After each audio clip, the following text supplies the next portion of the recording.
क्या वे सचमुच मान गए कि यही मसीह हैं?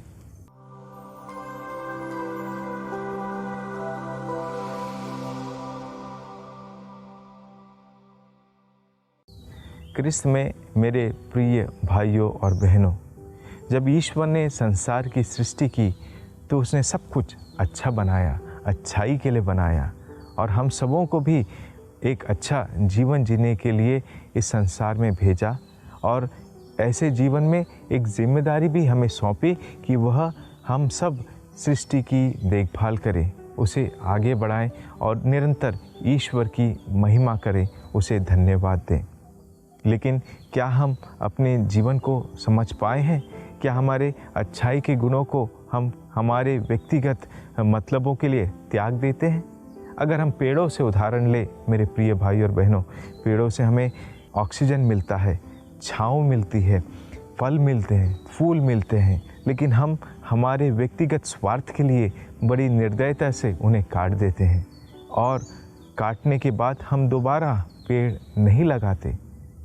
बाहर अगर हम रास्ते में जंगल देखते हैं तो बाहर से केवल वे घने जंगल दिखते हैं, लेकिन अंदर जाने से हम वहाँ कुछ भी नहीं पाएंगे।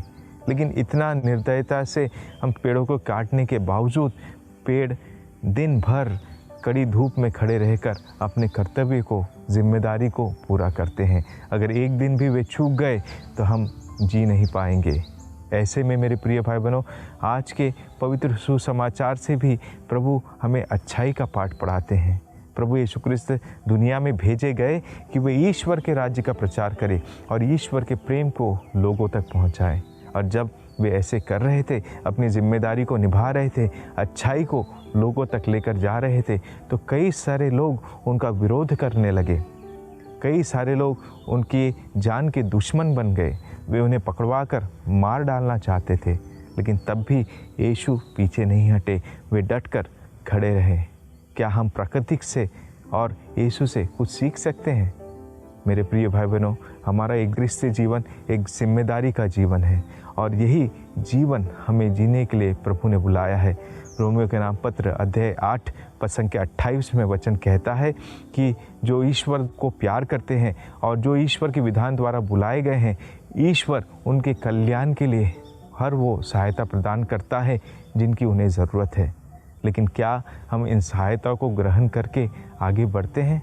क्या जो जिम्मेदारी एक अच्छा क्रिस्तीय जीवन जीने का या अच्छाई का जीवन जीने का उदाहरण जो प्रभु यीशु क्रिस्त ने हमें सिखाया है, क्या हम उसका पालन करते हैं? मत्ती का सुसमाचार अध्याय 5 पद संख्या 11 में वचन कहता है, अगर मेरे नाम के कारण लोग तुम पर अत्याचार करते हैं तो आनंद मनाओ, तुम्हारे लिए महान पुरस्कार है। मेरे प्रिय भाई बहनों, इसलिए आज जहाँ कहीं भी मानव जीवन का मूल्य खोता जा रहा है, हमें चाहिए कि एक अच्छे क्रिस्ती होते हुए हम ईश्वर के प्रेम को, ईश्वर की अच्छाई को लोगों तक पहुँचाएं, ना कि हम भी अपने हाथ उस गंदगी में भिगो लें। और इसकी शुरुआत सबसे पहले हमें अपने परिवारों से करनी है। अगर हमारे परिवार में ही द्वेष है, बैर है, घृणा है, तो ये भावनाएं हम बाहर भी व्यक्त करेंगे और ईश्वर के प्रेम को कभी लोगों तक नहीं पहुंच पाएंगे और हम हमारी जिम्मेदारी में फेल हो जाएंगे। ऐसे में मेरे प्रिय भाई और बहनों, प्रभु का वचन मत्ती का सुसमाचार अध्याय 7 पद संख्या 17 और 18 में हमें प्रोत्साहित करता है कि एक अच्छा पेड़ केवल अच्छे ही फल दे सकता है। अगर हम सबों को अच्छा समझते हैं, ईश्वर की अच्छी रचना समझते हैं, तो कभी भी हम डर कर नहीं भागेंगे। कोई भी परिस्थिति में हम डरेंगे नहीं, क्योंकि प्रभु हमारे साथ है। प्रभु हमारी अच्छाई के लिए, कल्याण के लिए हर वो सहायता प्रदान करेगा जिसकी हमें ज़रूरत है।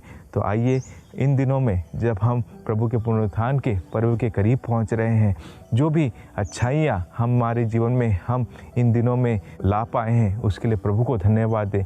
और अब भी कोई कमी रह गई है तो प्रभु से कृपा मांगे कि हम एक योग्य क्रिस्तीय जीवन जीकर प्रभु के नाम का साक्ष्य दुनिया में दे सके। आमीन।